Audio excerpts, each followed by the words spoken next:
परमेश्वर का हम धन्यवाद करते हैं सभी मसीह भाई बहनों को। जय मसीह की। मेरे प्यारो, आइए प्रभु का वचन सुने और अपने जीवन में जो भी दुख परेशानियां हैं प्रभु के हाथ में सौंप दीजिए। तो मैं आज का वचन लाया हूं जुबली।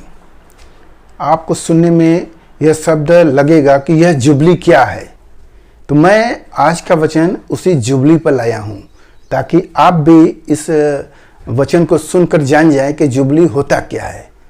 क्योंकि संसार में जुबली का बात तो सुनने में आता है, जब क्रिकेट मैच होता है तो वहाँ पर मिलेगा, परंतु किसी भी धर्म शास्त्र में आपको नहीं मिलेगा। केवल एक जगह मिलेगा, वह है पवित्र शास्त्र बाइबल। वहाँ पर आपको जुबली के बारे में बताया जाएगा। तो मैं आज का वचन उसी पर लाया हूँ, तो आप उसे सुने। लेवी व्यवस्था अध्याय 25 और आयत नंबर 3। 6 वर्ष तो अपना खेत बोया करना और 6 वर्ष अपनी अपनी दाख की बारी छाट कर देश की उपज इकट्ठी किया करना, परंतु 7वें वर्ष भूमि को यहोवा के लिए परम विश्राम काल मिला करे। उसमें न तो अपना खेत बोना और न अपने दाख की बारी छाटना। हालेलुया। यहाँ पर परमेश्वर मूसा को बता रहे हैं कि इस्राएलियों को बता दो कि 6 दिन, जैसे प्रभु बताए कि 6 दिन काम करना, 7वें दिन विश्राम करना, वैसे ही साल का 6 साल आप खेती करना।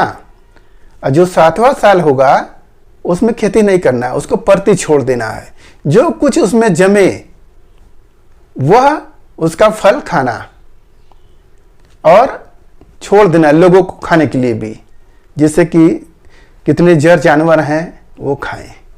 हालेलुया। तो ये हुआ 1 साल का, जो 7 साल का यह हुआ।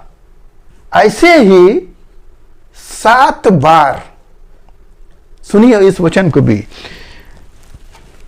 8वें आयत में लिखा है कि 7 विश्राम वर्ष, अर्थात 7 गुना 7 वर्ष गिन लेना। 7 ही विश्राम वर्षों का यह समय 49 वर्ष का होगा। हालेलुया।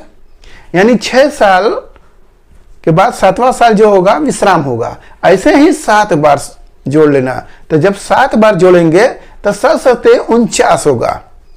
49वें साल क्या होगा? जुबली होगा। हालेलुया। यही है। और भी सुने वचन।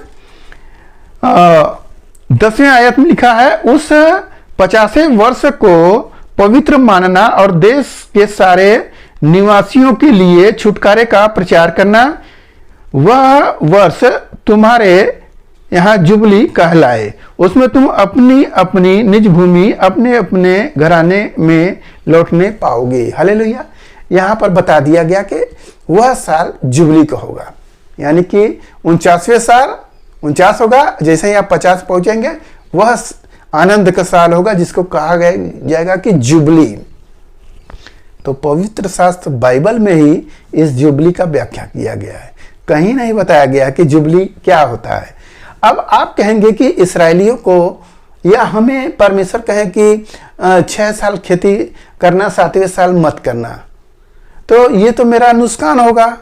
परंतु परमेश्वर अपने वायदे के अनुसार बताएं कि जो 6ठा वर्ष होगा मैं तुम्हें इतनी आशीष दूंगा कि तुम्हारे खत्ते भरे रहेंगे, पुराने ही भरे रहेंगे। नया आएगा तो खर्च नहीं होगा, वैसे ही रहेंगे। तुम पुराने में ही खाते रहोगे और बेचते भी रहोगे। हालेलुया। तो प्रभु का ये आशीष है।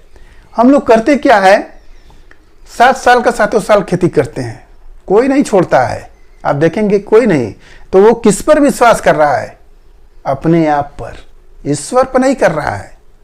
मेरे प्यारो, आप उस चिड़िया को देखो, न तो वो बोती है, न तो वो काटती है, न वो अपने खत्ते में रखती है, फिर भी हमारा स्वर्गीय पिता उसे भरपेट भोजन खिलाता है।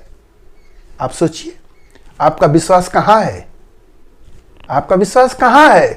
प्रभु बता दिए कि 6 दिन तुम काम करना, 7वें दिन मेरे लिए विश्राम करना और महिमा करना। तो हम लोग कर क्या रहे हैं?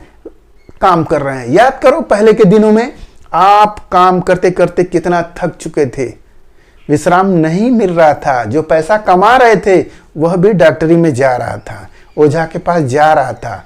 आप कितना परेशान थे। आज प्रभु यीशु मसीह में आए हो तो प्रभु ने आपको विश्राम दिया है, तो उस विश्राम को समझो। तो वैसे ही प्रभु इस्राएलियों को खेती में भी दिए कि 6 साल खेती करना, 7वें साल छोड़ देना, मत जोतना, उस धरती को भी विश्राम देना। तो क्या धरती भी थकती है?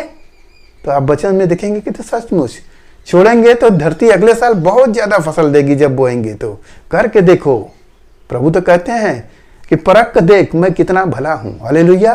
तो मेरे प्यारो, आज के इस वचन से आपको पता हो गया कि जुबली क्या है। तो जुबली का वचन आपको मिल चुका है, आप जान चुके हैं। तो आइए आपके लिए हम प्रार्थना करें।